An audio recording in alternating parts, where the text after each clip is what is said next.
September বা October থেকে সারা দেশে স্থানীয় সরকার নির্বাচন শুরুর প্রস্তুতি নিতে শুরু করেছে নির্বাচন কমিশন।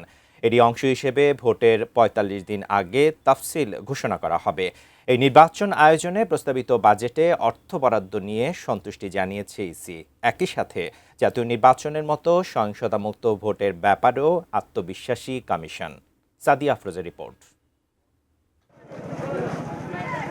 আগামী অর্থবছরে স্থানীয় সরকারের ৫ স্তরের ভোট আয়োজন করার পরিকল্পনা নির্বাচন কমিশনের। এর মধ্যে ৪৫০০ ইউনিয়ন পরিষদ, ৬১টি জেলা পরিষদ, ৪৯৫টি ইউনিয়ন পরিষদ, ৩৩০টি পৌরসভা ও ১৩টি সিটি কর্পোরেশনের বিভিন্ন পদ রয়েছে নির্বাচন উপযোগী।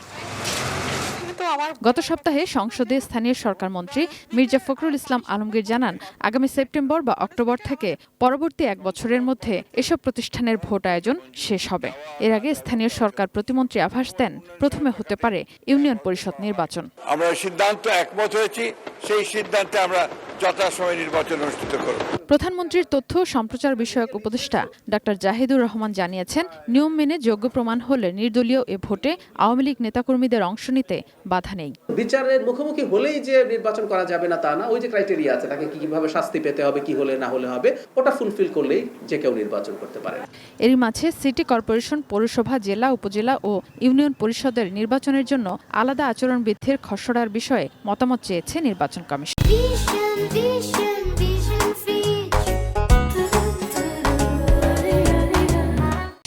আগামী ৩০ জুনের মধ্যে যে কেউ মতামত দিতে পারবেন।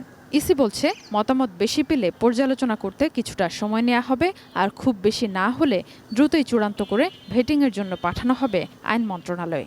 ইসির সিনিয়র সচিব আক্তার আহমেদ জানান, ভোটের প্রস্তুতির অংশ হিসেবে ভোটার তালিকা ও নির্বাচনী সামগ্রী প্রস্তুত আছে।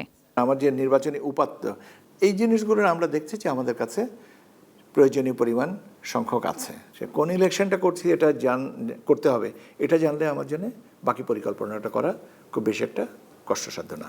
আগামী অর্থবছরের বাজেটে স্থানীয় সরকার নির্বাচন আয়োজনে নির্বাচন কমিশনের জন্য প্রায় ৪৫০০ কোটি টাকা বরাদ্দের প্রস্তাব রেখেছে সরকার। এই বরাদ্দ পর্যাপ্ত মনে করছে ইসি। কোন নির্বাচনগুলো আগে করব, কোন নির্বাচনটা পরে করব, নাম্বার ওয়ান। আর নাম্বার টু হচ্ছে ডেপ্লয়মেন্ট প্ল্যানের উপরে, আইন শৃঙ্খলা বাহিনীকে কতটুকু ডেপ্লয়মেন্ট করা হবে সেটার উপরে নির্ভর করে। কাজে আমি বাজেট সম্পর্কে আমাদের যে বরাদ্দটা দেওয়া আছে, আমার মনে হয় যে সেটা অপ্রতুল হবে না। নির্দলীয় হলেও এই ভোটে সহিংসতার শঙ্কা বিবেচনায় রাখতে চায় ইসি। তবে আইন শৃঙ্খলা বজায় রাখতে আত্মবিশ্বাসী কমিশন। ত্রয়োদশ জাতীয় সংসদ নির্বাচন কোনো রকমের রক্তপাত হয়নি, তাই না? তাহলে যদি আমরা প্রমাণ করতে পারি যে রক্তপাতহীন নির্বাচন হয়, তাহলে এটা ভবিষ্যতে কেন হবে না? বরং ওইটাই তো আমাদের এক্সাম্পল, ওইটাই তো আমাদের বেঞ্চমার্ক। সাদিয়া আফরোজ, 18 নিউজ, ঢাকা।